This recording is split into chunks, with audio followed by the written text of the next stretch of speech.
Hello दोस्तों, तो आज की वीडियो में मैंने जो बनाई है वो है, आपको दिख रहा होगा ट्रेडिंग अकाउंट क्या होता है। तो बहुत बच्चों को समझ में नहीं आता है कि ट्रेडिंग अकाउंट होता क्या एक्चुअल में अकाउंटेंसी में। तो आपको इजी लैंग्वेज में मैंने लिखा है कि जो भी हमारे डायरेक्ट एक्सपेंसेस होते हैं, ठीक है, या फिर जो भी हम बोल सकते हैं फैक्ट्री से रिलेटेड जो भी खर्चे होते हैं वो सारे आते हैं ट्रेडिंग अकाउंट में। और देखते हैं हम क्या क्या होते हैं। सबसे पहले हम इधर क्रेडिट साइड में आएंगे तो सेल्स में से हम सेल्स रिटर्न को माइनस करते हैं, ठीक है। और इधर हम सबसे पहले डेबिट साइड में आएंगे तो हम ओपनिंग स्टॉक लिखते हैं, ओपनिंग स्टॉक, उसके बाद जो ऑलरेडी गिवन होता है ओपनिंग स्टॉक, फिर हम लिखते हैं परचेज, इसमें से हम परचेज रिटर्न को माइनस करते हैं, ठीक है। उसके बाद हम लिखते हैं वेजेस, जो भी फैक्ट्री में एम्प्लॉयज़ को वेजेस प्रोवाइड किए जाते हैं वो। Then carriage inward, freight inward, octroi, manufacturing expenses, gas, water, fuel, ये सारी चीज़ें इसमें आती है। और closing stock. Then gross profit और ग्रॉस लॉस, ये कैसे फाइंड आउट करते हैं हम? बहुत इजी है कि अगर क्रेडिट साइड की टोटल ज़्यादा है तो ग्रॉस प्रॉफिट आएगा, और अगर डेबिट साइड की टोटल ज़्यादा है तो ग्रॉस लॉस आएगा।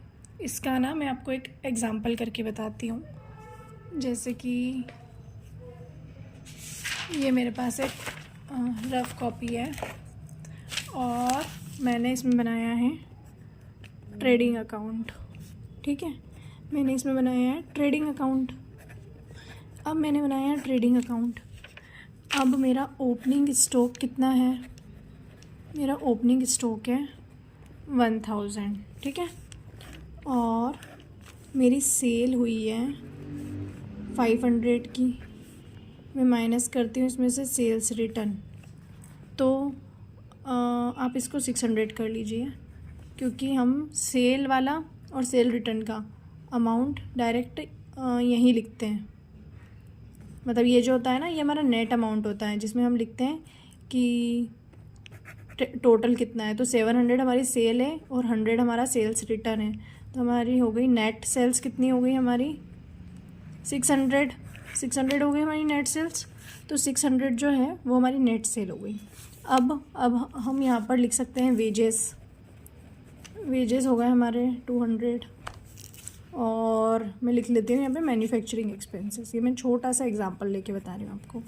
तो मैन्युफैक्चरिंग एक्सपेंसेस मैंने यहाँ पर लिखा है 100, लिख देती हूँ मैं। अब आप टोटल करोगे तो इस साइड आपकी टोटल आ रही है 600 और इस साइड आ रही है, एक सेकेंड ना, इसमें क्लोजिंग स्टॉक भी लिखेंगे हम। हमारे पास क्लोजिंग स्टॉक भी गिवन रहता है, और ये हमारा 200 है।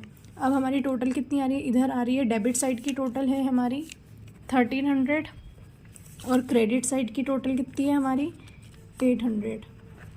तो ग्रॉस लॉस हो गया ये हमें, क्योंकि डेबिट साइड की टोटल ज़्यादा है। तो इधर साइड लिखेंगे हम अमाउंट कितने का हो गया, 8, 9, 10, 11, 12, 13, यानी 500 का हमें ग्रॉस लॉस हो गया है। समझ में आ गया सबको? तो और हमारी यहाँ पर टोटल कितनी आएगी? टोटल में हम कितना लिखेंगे यहाँ पे? 5 और 6 11 और 1 12 13, यहाँ पे हमारी आएगी टोटल 1300। टोटल आएगी हमारी 1300। तो ये छोटा सा ट्रेडिंग अकाउंट है। इसमें आप परचेज रिटर्न, ये सारी चीज़ें भी आ सकती है। हमेशा यहाँ पर जो है वो नेट फिगर आता है। जैसे सेल्स में से सेल्स रिटर्न माइनस कर दिया हमने और यहाँ पर नेट फिगर आता है। ये बात आप हमेशा ध्यान रखिएगा, ठीक है। ये छोटा सा एग्जांपल था। अब हम नेक्स्ट वीडियो में देखेंगे कि P&L अकाउंट में क्या क्या आता है, और वो मैं आपको अच्छे से एक्सप्लेन करती हूँ।